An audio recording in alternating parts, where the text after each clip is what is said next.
Eu quero falar sobre comprovação da especialidade pela ótica legal, tá? O que acontece? Tem muita gente boa que acaba esquecendo como que funciona o processo de comprovação da especialidade e entra em histórias aí, em contos da carochinha. Houveram mudanças intensas no Código de Processo Civil com a Lei 10.000, da Lei 3.105, 2015, né, com o Código de Processo Civil, e eu tenho profissionais que não entenderam essas alterações e eu preciso que você que me acompanha, você que é assinante da comunidade de perícia bancária, mesmo que você não seja assinante, mas que você está aqui acompanhando, que você não erre essas coisas, tá bom? Eu preciso que vocês encontrem situações difíceis para a gente resolver. Não tem sentido você errar a mesma coisa, não tem sentido você errar aquela coisa simples, aquela coisa básica, então não entra nessa daí. Hoje eu quero falar com vocês sobre como comprovar essa especialidade. Por quê?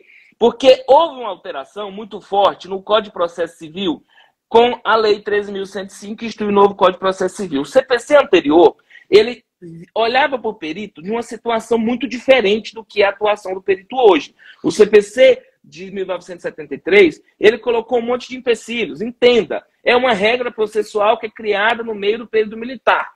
Edilson, mas o que isso tem a ver? Cara, isso tem tudo a ver. Por quê? Porque você vai observar que as regras, elas são muito diferentes do que a gente tem na realidade hoje, com a redemocracia, com a abertura, com a Constituição Cidadã e com tudo que aconteceu a partir daquilo. Quando você compara o CPC de 1973 com o CPC de 2015, quem estudou os dois, e eu estava na época da faculdade, no período da transição, da faculdade de Direito, no período da transição, eu consegui visualizar, cara, os professores perdidos, os professores sem entender o que estava acontecendo efetivamente. Por quê? Porque a regra mudou toda. E, infelizmente, na faculdade de Direito se fala muito pouco sobre perícia. Se fala sobre a atuação do advogado, mas não se fala sobre a atuação do advogado no processo. Então, a parte do perito judicial é quase que ignorada. E aí, dentro desse estudo, entrei na faculdade de Direito, já como economista, já como perito, e eu entrei exatamente para trazer esse conhecimento para vocês, para dar esse enfoque na atuação do profissional dentro da regra processual. Então, o CPC de 73, o que ele falava? Ele falava que o perito e o assistente técnico, ambos estavam compromissados com a verdade.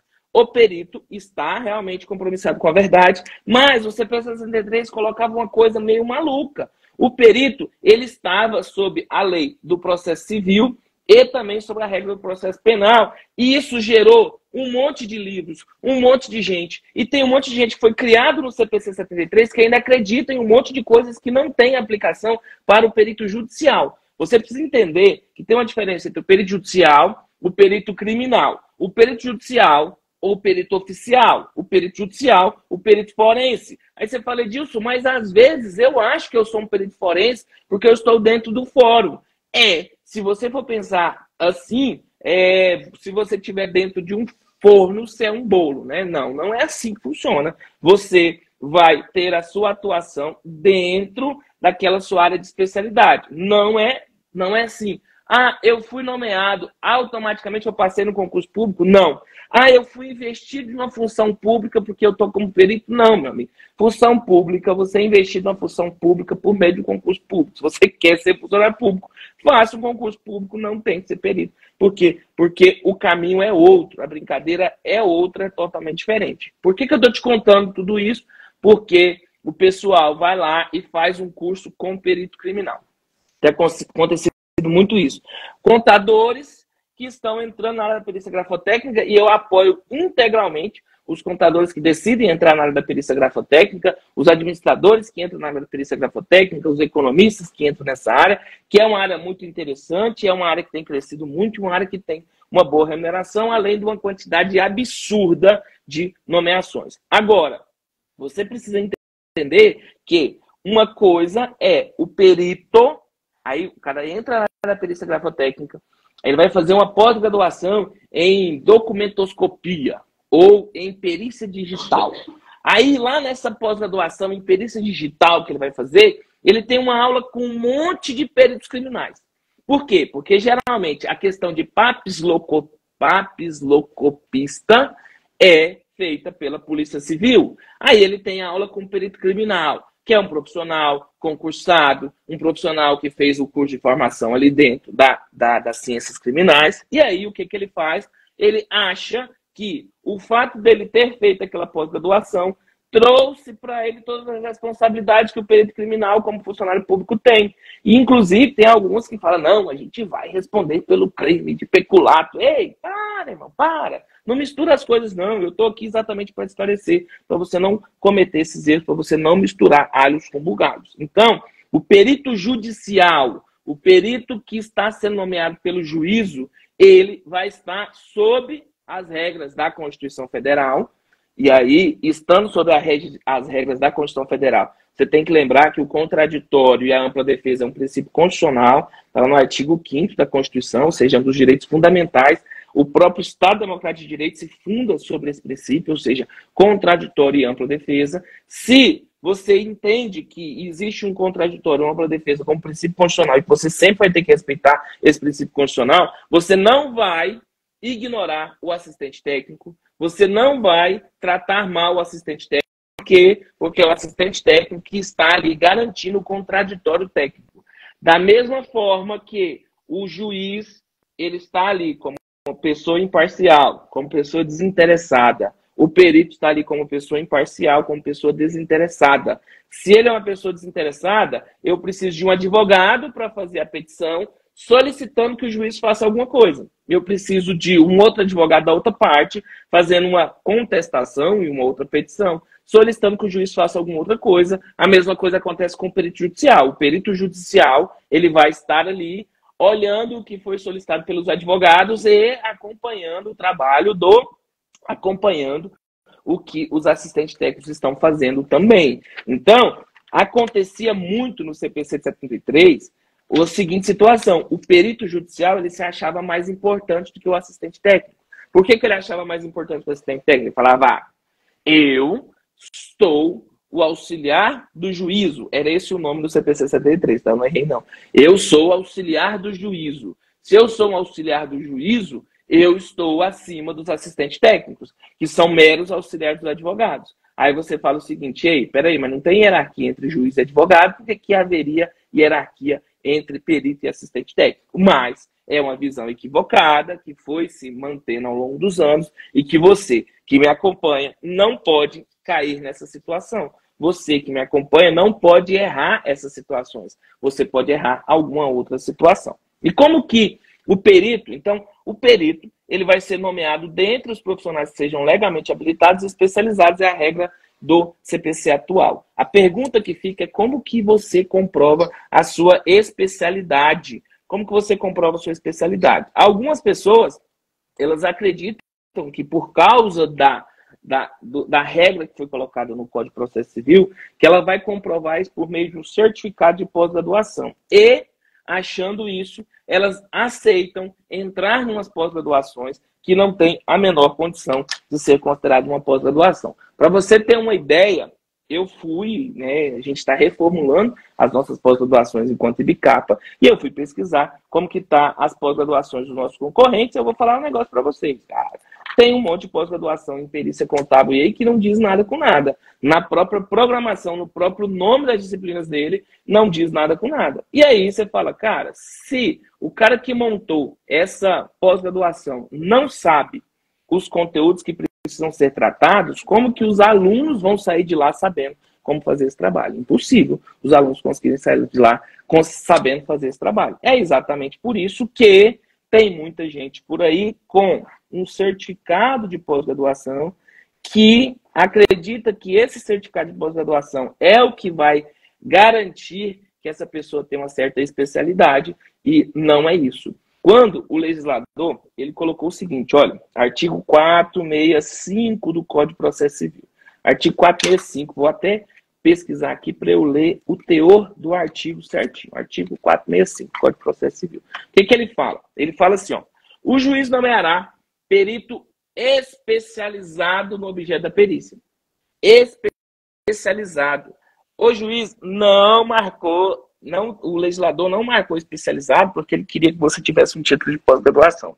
É importante você ter um título de pós-graduação, eu recomendo que vocês façam pós-graduação, porque você vai evoluir muito aprendendo na pós-graduação, mas entenda que o perito ele precisa ser especializado. Ele precisa ser especializado. Edilson, agora como que eu divulgo, como que eu comprovo essa minha especialidade? Como que eu comprovo essa minha especialidade? Está no artigo 465? Não.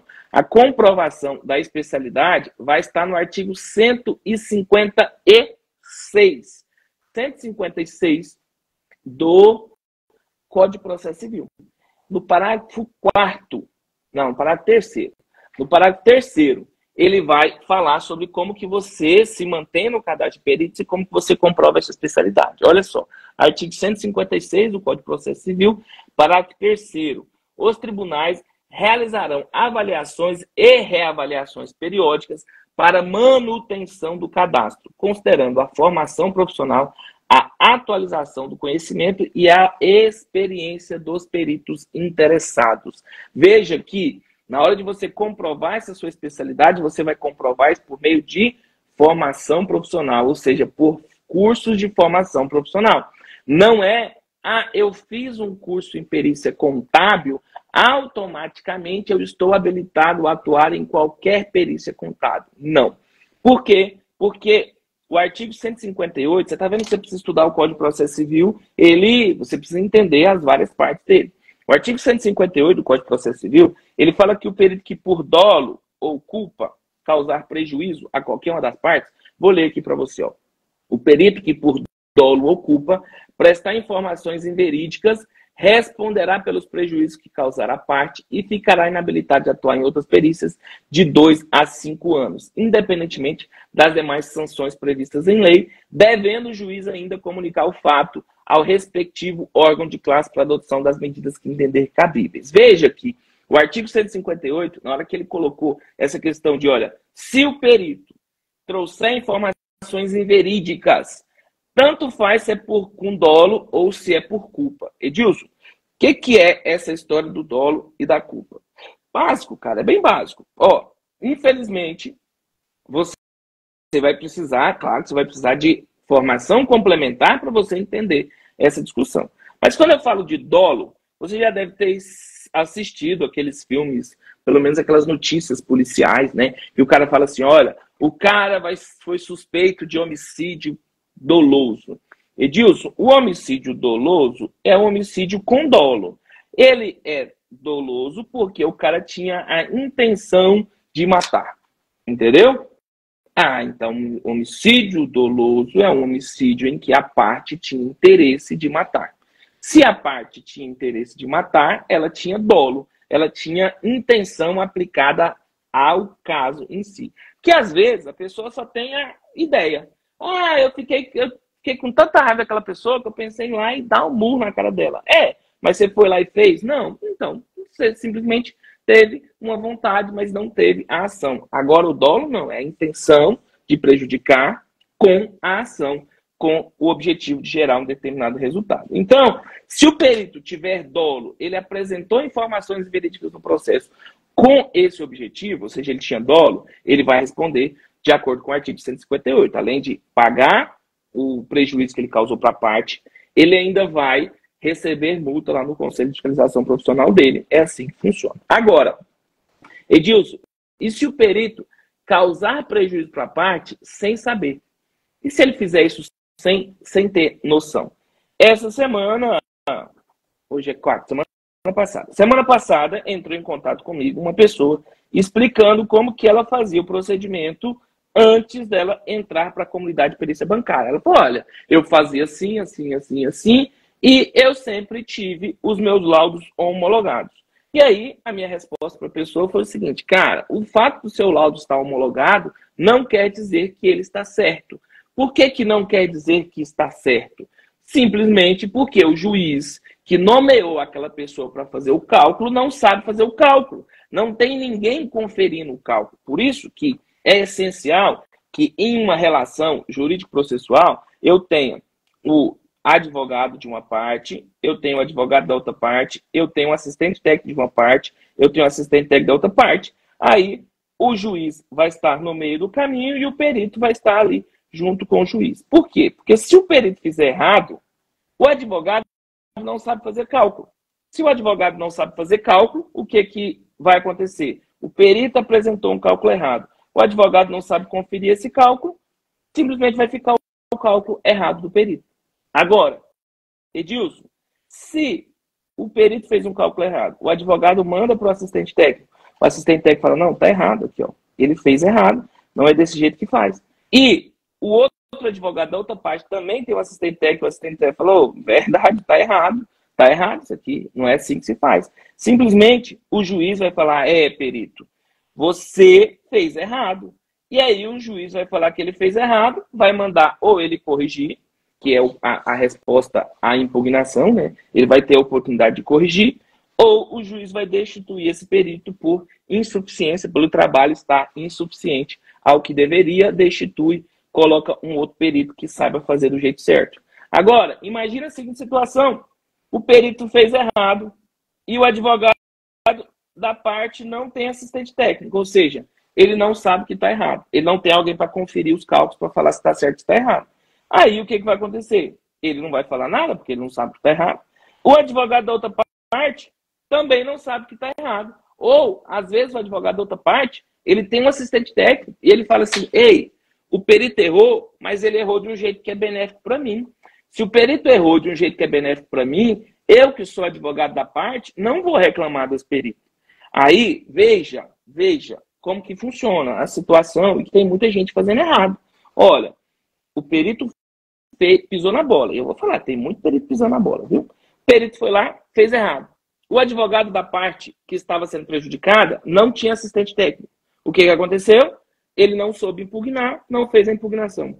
O advogado da parte que estava sendo beneficiada tinha assistente técnico. E o que ele fez? Não impugnou. Aí o perito que fez o cálculo errado acha que o simples fato do laudo dele ter sido homologado significa que ele fez certo. Não, nada a ver uma coisa com a outra.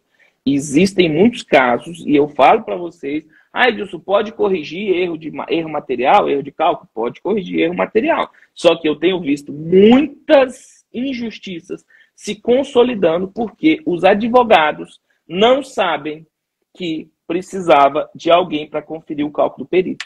Precisava, e é assim, ó, é tão básico essa questão, que o advogado ele sabe que o juiz erra. O advogado sabe que ele, advogado, também erra. Mas ele confia que o perito não erra. É impressionante. É assim, até sem lógica. Ah, como que é? O Zé da esquina erra. O Tonho da esquina também erra. O Tião da Kombi também erra. O juiz erra. O advogado erra. O ministro erra. Mas o perito não erra. Ei, não é muito simples isso? Não é muito simples de entender? Mas eu vou falar para você. Tem advogado inocente que vai para a produção da prova pericial sem ter um assistente técnico. Aí na hora que ele vai para a produção da prova pericial sem ter um assistente técnico, sem ter uma pessoa para conferir o trabalho do perito, para fazer as perguntas corretas, a resposta sai uma resposta errada. Eu vou te lembrar 1000 vezes para ver se você grava esse negócio. 1 milhão de vezes para ver se você nunca mais erra esse negócio. Ora, o fato de você ter seu laudo homologado não quer dizer que ele está certo, nem o fato de ter ele impugnado quer dizer que você está errado. Quer ver? Deixa eu te mostrar uma outra situação. O perito faz o cálculo errado. Hoje o perito está errando tudo, tá? O perito fez o cálculo errado. A parte autora estava sendo beneficiada. E a parte ré estava sendo prejudicada. A parte ré entra falando que o perito fez o cálculo errado. Por quê? Porque ela estava sendo prejudicada. Ela entra falando que o perito fez o cálculo errado. A parte autora não tem assistente técnico. Ela não sabe se o perito fez o cálculo errado ou se fez o cálculo certo. E aí o que ela faz? Ela também aceita a impugnação, né? Porque ela não sabe fazer. Ela fala, então eu também vou falar que está errado. Por quê? Porque o outro falou que está errado. Pode estar errado mesmo. Aí ela entra com a impugnação, também falando que não é daquele jeito. E aí, o que acontece? O perito vai lá, corrige, né? Ele estava errado. Ele vai lá, corrige e passa a prejudicar aquela outra parte. Porque tudo falta de um assistente técnico dentro do processo. Infelizmente, os advogados não sabem como que funciona a situação. Os administradores também estão ocupados demais fazendo alguma coisa que eu não sei o que é. Os contadores estão ocupados demais fazendo as obrigações do fisco, emitindo guia de pagamento de tributo. Os economistas estão analisando bolsa de valores ou fazendo day trade. Não sei o que eles estão fazendo também. E aí o que acontece? Fica um grande mercado composto de milhões de operações de crédito que são feitas todos os dias, milhões de empréstimo pessoal, milhões de capital de giro, milhões de Pronamp que está sendo feito, milhões de financiamento de casa, de financiamento de carro, de empréstimo consignado, de empréstimo do FGTS, de crédito cesta, milhões de operações que são feitas todos os dias no Brasil e simplesmente um monte de abusividades acabam passando.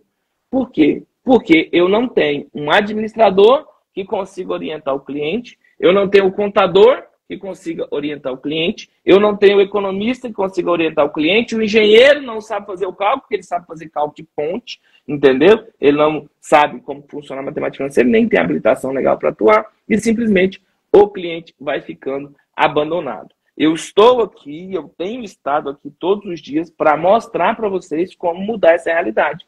Eu estou aqui, eu tenho estado para mostrar para vocês como que você pode pegar o conhecimento que você já tem de matemática financeira e aplicar esses contratos bancários e ser remunerado por isso. Porque eu tenho uma senhorinha lá na Conchinchina 3 e essa senhorinha fez um empréstimo pessoal, ela não está conseguindo pagar e aí precisa de um perito. Eu tenho essa mesma senhorinha lá que fez um cartão de crédito, ela achou que estava fazendo um cartão de crédito, eles fizeram foi um RMC para ela nem sabia que estava funcionando, cobrando um RMC, reduzindo a renda dela todos os meses. Essa mesma senhorinha, ela foi lá e financiou a casa dela. Entenda que um cliente de um contrato bancário, ele nunca é um cliente de um problema só. Por quê? Porque não tem como você viver hoje, no mundo de hoje, não tem como você viver sem ter relação com uma instituição bancária. Como assim, Edilson? Não tem como viver. Cara, você tem que ter um cartão de crédito. Você vai receber por uma instituição bancária, se você é aposentado, pensionista, servidor público. As pessoas vão pagar no Pix. Você vai precisar passar por uma instituição bancária. Todas as pessoas são dependentes. E o que acontece? O cara vai precisar. Tem como uma pessoa ir lá e comprar? Eu vou comprar a casa no dinheiro. Estou juntando aqui o dinheiro, estou guardando debaixo do colchão para eu comprar a casa no dinheiro. R$1 milhão guardado no bolso? Não tem. Se não tem esse R$1 milhão guardado no bolso, o que acontece? Cara, eu vou precisar colocar esse dinheiro dentro de uma instituição bancária. E essa instituição bancária vai pegar aquele meu dinheiro, vai ficar administrando. Então, todo mundo precisa estar nos bancos. E ao mesmo momento que você está investindo esse dinheiro no banco, você está usando um cartão de crédito, você está pegando um empréstimo pessoal, você está fazendo um investimento, você está fazendo uma operação de penhor ou algo do tipo. Ou seja, hoje todas as pessoas estão dentro de um banco. E as pessoas estão com relacionamento com algum banco. E essas pessoas estão fazendo operações bancárias. E essas operações bancárias estão gerando juros indevidos, tarifas indevidas, e eu preciso de administradores, contadores e economistas que saibam como resolver essa questão. E como que você vai aprender essas questões? Dentro de uma pós-graduação? Não! Na pós-graduação você vai se aperfeiçoar. O nome pós-graduação é exatamente esse. Você vai entrar numa pós-graduação para você sair de lá especialista. Quer dizer que você já sabia uma determinada coisa e você vai sair de lá especialista. Edilson, eu não sei nada. Eu devo entrar na pós-graduação? Não, não é hora de entrar na pós-graduação. Como que você vai se tornar especialista se você ainda não sabe? Você precisa primeiro aprender a fazer. E aí você aprende a fazer, você vai melhorando o que você está fazendo. Aí sim, você entra numa pós-graduação para você ganhar velocidade. Você entra numa pós-graduação para você descobrir o detalhe do detalhe do detalhe. Agora, não dá para você querer, dentro de uma pós-graduação, aprender o básico. A pessoa fala assim, Edilson, eu entrei na pós-graduação, mas eu não sei nem mexer no Excel. Irmão, o que você está fazendo numa pós-graduação? Não é o seu lugar na pós-graduação. Se você não consegue fazer os cálculos básicos no Excel, não é a pós-graduação. Você tem que aprender primeiro o Excel. Edilson, eu entrei lá Não, mas eu não sei nem fazer a tabela Price, aquela basicona mesmo da faculdade que eu passei na faculdade, foi colando. Não, cara, o seu lugar não é numa pós-graduação ainda. Você vai precisar primeiro aprender o básico e depois que você aprender o básico, aí sim você vai entrar numa pós-graduação para você ganhar velocidade. Você vai entrar numa pós-graduação para você conseguir melhorar a sua qualidade como profissional. Não apenas vou entrar na pós-graduação para eu aprender o básico. E também tem acontecido isso, né? Ah, mas eu vou entrar na pós-graduação porque eu vou aprender o básico e lá depois que eu fizer a pós-graduação, aí no mercado eu trabalho de verdade. Não. Não é no mercado que você vai aprender a trabalhar de verdade. Você aprende a trabalhar de verdade. Você aprende a trabalhar de verdade e depois você vai se especializar. Entendeu? Primeiro você aprende a trabalhar de verdade, depois você vai se especializar. Nada de inverter as coisas. Ah, diz, eu quero primeiro, eu vou ser o dono da empresa. Aí depois que eu for o dono da empresa, o CEO da empresa, aí eu entro como estagiário para fazer as coisas mais básicas. Não. Você primeiro entra como estagiário, primeiro você aprende a fazer o básico, depois você vai pegando mais responsabilidades, aí sim você pode chegar ao ponto de CEO da empresa. Por quê? Porque senão você não vai ter experiência o suficiente para fazer o trabalho. Da mesma forma, passou na faculdade colando, né? Mas você sabe que tem um monte de gente que é assim. E aí passou na faculdade, você sabe. E aí, Edilson, esse cara, eu lembro que os professores sempre falavam assim, não, esse cara que está colando, o mercado vai jogar, o mercado vai jogar ele para fora. Cara, o mercado está precisando de profissionais.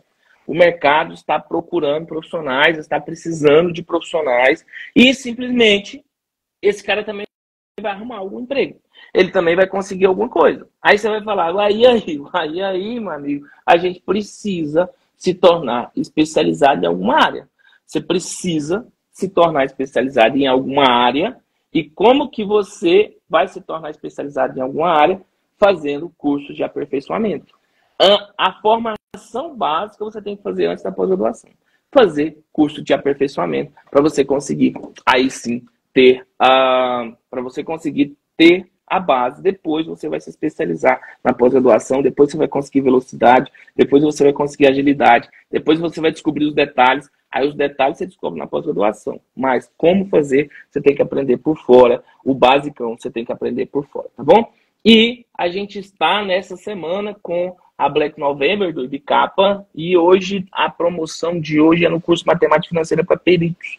Curso Matemática Financeira para Peritos, ele está por R$ 197.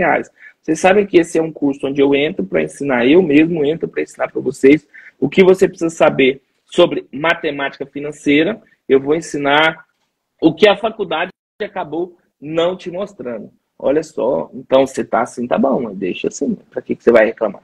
Se a voz tá boa, não reclame, né? Diferente, Edilson, sempre teve aquela voz de taquara rachada, agora tá com voz. Pois é porque o Instagram resolveu ver, né, a importância de colocar uma voz boa para as pessoas, tá? Então, na promoção de hoje, do Black November, a gente tem o curso Matemática Financeira para Peritos, que só é interessante para quem não é assinante da comunidade de perícia bancária, né? Porque os assinantes da comunidade de perícia bancária, eles recebem esse curso como um brinde. Lá nesse curso, pessoal, da comunidade de perícia bancária, no Matemática Financeira para Peritos, eu vou ensinar para você como você vai fazer os cálculos de série de pagamentos a juros compostos, por exemplo, tabela Price com carência, tabela Price com balão, tabela Price não periódica com data fixa, tabela Price não periódica data a data, sistema de amortização constante com carência, sistema de amortização constante, sistema de amortização constante novo, né, aquele com correção monetária, que o pessoal não sabe como fazer com correção monetária, sistema de amortização constante não periódico data a data, sistema de amortização constante não periódico redoma, média de amortização a juros simples, que é o MAGES, média de equivalência a juros simples, que é o MEDIS, sistema de amortização americano, sistema de amortização de prestações crescentes, que é o SACOC, ou o Sistema de Amortização das Construtoras. Além disso, em série simples, né, você vai aprender o método de amortização linear, que é o método de Gauss, o MQJS, que é o método de quitação a juros simples, MQJS simplex, vai aprender o sistema de amortização a juros, sistema de amortização constante a juros simples, que é diferente do sistema de amortização constante, que você aprendeu na faculdade, e ainda o método Pacheco-Gonzalez de capitalização anual de juros. Todas as questões são trabalhadas no curso de Matemática Financeira para peritos. Hoje ele está com desconto por R$ 197 para você, 80% de desconto. Se você quiser entrar no grupo onde é divulgado essas questões, esses links, essas promoções, o curso, né, o link basta você comentar Black November ou Black aqui nessa aula, e aí o robozinho vai te mandar o link lá no grupo do WhatsApp também, tá bom? Então, vai mandar. E aí, gente, se você tiver dúvidas também, na semana que vem eu vou abrir o dia... Eu nunca fiz Black November, nunca fiz Black Friday, né, para a comunidade. Nunca tinha feito Black Friday para a comunidade, mas o pessoal tá pedindo. E é aquela história, né? Se eu estou aqui, eu falo isso com meus alunos lá na PUC, eu tenho que cumprir isso. Para o pessoal. Olha só, o professor Lud Sena entrando conosco. O professor Lud está no meio de lançamento lá do método Perito 11Es. Então, professor Lud, obrigado, viu? Ó, a doutora aqui, ele já falou, que isso? Vai fazer Black Friday da comunidade? Nunca tinha feito Black Friday da comunidade, mas dessa vez nós vamos fazer Black Friday da comunidade e vai vir com uma condição assim, meio diferente, viu? Vai vir com uma condição meio cavalar. Por quê? Porque o objetivo é mostrar... Cara, a minha meta é permitir que mais pessoas possam entrar para a perícia. Porque assim como a gente tem mudado a vida de muitas pessoas, eu sei que nós temos 530 mil contadores no Brasil. 530 mil contadores no Brasil, doutora Lud. Imagina a quantidade de pessoas que precisa acordar para a perícia. A gente tem 350 mil administradores no Brasil. A gente tem 230 mil economistas no Brasil. Cara, é muita gente. E eu preciso despertar essas pessoas para a perícia. Eu preciso aumentar a quantidade de pessoas. Eu preciso melhorar a qualidade da perícia. Você sabe que eu tenho uma meta de vida que é elevar a régua da perícia. No Brasil, nós estamos fazendo isso. E, graças a Deus, temos tido força, né, para tocar esse projeto. E a gente vai colocar a comunidade de perícia dentro da Black Friday também. Possivelmente na segunda-feira eu vou fazer uma aula com vocês explicando todos esses detalhes. Então, se você quiser participar dessa aula, esteja no grupo exclusivo das promoções lá no WhatsApp. Aí é só você comentar Black nessa aula aqui e aí você vai receber o link para participar lá do Instagram. Beleza? Apareceram aqui as perguntas, mas só as perguntas dos stories, tá? Só as perguntas dos stories. Não, apareceu aqui, ó. Deixa eu ver aqui. Eliana Marques perguntou: curso de Excel Power BI. BI não escreve desse jeito, não, tá? BI é um B e um I. Isso aí é um Y, tá? Não temos Excel Power BI. A gente tem um curso de Excel para peritos e um Excel básico. O Excel básico é o professor Paulo Germano, que ele entra para ensinar. Porque tem gente que fez faculdade e não sabe nada de Excel. E aí eu acho que se eu tenho a obrigação de levar conhecimento para o maior número de pessoas, dentro desse curso a gente tem um curso dentro da comunidade, a gente tem um curso chamado Excel Básico, que vai ensinar o básico do Excel para você. Agora a gente também tem um curso chamado Excel para peritos, que é o professor Anderson Fumax que vem ensinando como que você vai fazer aquelas questões mais elementares, né, do perito para você conseguir trabalhar. O dia, né? É aquela história, né? Esses dias, doutor Hernandes, sabe o que aconteceu? A minha esposa foi comprar a geladeira. Geladeira é aquele trem que você nunca troca, né? Você compra ela, dura 20 anos, sei lá. Dura muitos anos. No caso, não durou 20, não. E ali o negócio é brabo ali em casa. Mas aí ela vai comprar a geladeira. E na hora dela comprar essa geladeira, ela achou a geladeira lá, sei lá, R$3.500. Era o valor da geladeira.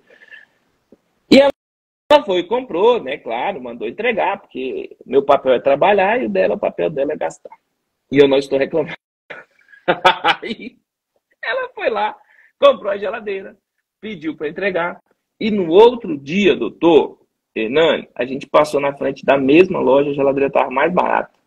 Mas ela já tinha entregue, né? Então, a gente já tinha desembalado a geladeira, a gente já tinha até colocado as coisas dentro da geladeira. E aí? Aí é a vida, né? É assim que acontece.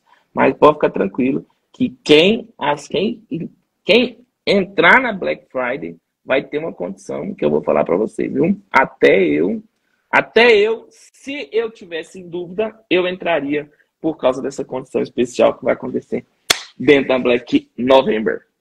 Então, se você quiser saber, doutor Hernandes, você quer saber qual que é essa promoção? Comenta Black aqui, e aí, comenta Black aqui ou em qualquer story meu, tá? Qualquer story meu, ou story do Bicaba, comenta Black, a gente vai mandar o link do grupo no WhatsApp para você ficar sabendo, tá? Dessa condição especial, possivelmente na segunda-feira. Perder você não perde, né? Na verdade, você só ganha. E vocês vão gostar das novidades que estão vindo por aí. O pessoal aqui tá meio doido. Vocês vão gostar. Então, tá avisado sobre isso, tá avisado sobre a especialidade, como que você comprova a especialidade, última vez, né? Você comprova a especialidade, não é por curso de pós-graduação, tá? Você comprova sua especialidade por cursos de formação continuada. E aí você precisa estar continuamente fazendo esses cursos, tá? Continuamente você precisa estar estudando dentro desse processo de formação continuada. Por quê? Porque o tribunal não é o seu conselho, não é a associação, é o tribunal que vai fazer a avaliação e reavaliação periódica dos profissionais, considerando que a experiência dos profissionais e também vai considerar os cursos de formação que eles estejam fazendo. Então, você precisa estar sempre se aprendendo. Você precisa estar sempre aprendendo, estar sempre colocando coisas novas dentro do seu portfólio. E eu juro para vocês, pode parecer clichê, mas se na minha época, quando eu comecei a atuar na perícia, existisse a comunidade de perícia bancária, eu teria tido resultados muito mais rápidos. É claro que foi a insatisfação com os cursos que tinha no mercado, é claro que foi a insatisfação com professores que entram na aula para enrolar, que fez com que a gente criasse a comunidade de perícia bancária e que a gente tenha ela hoje disponível. Mas eu juro para vocês que se na minha época, quando eu entrei na perícia, lá em 2009, 2008, a gente tivesse um curso que fosse como uma comunidade, que tivesse aula ensinando, explicasse como que faz, como que toca, rapaz, a gente teria um outro resultado. Eu estaria em outro nível também. Eu acho que eu estaria rica. Gente, obrigado, tá? A gente se encontra, então, amanhã. Depois, eu vou abrir uma caixinha de perguntas, que eu já até aproveitar, vocês estão participando aqui ao vivo, para vocês me ajudarem lá. Eu vou abrir, na verdade, não vou abrir uma caixinha de perguntas, não. Eu vou postar um story para vocês me falarem qual horário seria melhor para a gente fazer essa live. Por quê? Porque a gente está com uma quantidade, de certo modo, reduzida. Edilson, mas não é todo dia que 15 pessoas param para te ouvir, 20 pessoas param para me ouvir, 30 pessoas param para ouvir. Mas se a gente tiver um horário melhor para fazer essa nossa live, talvez seja mais interessante e aí vocês podem, inclusive, fazer sugestão de temas para a gente tratar aqui, tá bom? Então, eu vou abrir o story lá para vocês responderem para mim qual seria o melhor horário para a gente fazer essa nossa live diária, porque eu quero ter essa questão. A doutora Kelly falando que o horário de almoço é difícil, eu sei que é difícil. A doutora Adail já mandou mensagem, falou, Dilson, muda esse horário é muito ruim, porque eu estou buscando criança na escola, estou fazendo comida, entendeu? Então, manda para mim depois qual seria o melhor horário para a gente fazer esse nosso encontro diário, para a gente ter esse contato, entendeu? Para eu poder distribuir para vocês todo esse conhecimento está aqui dentro dessa cabeçona aqui.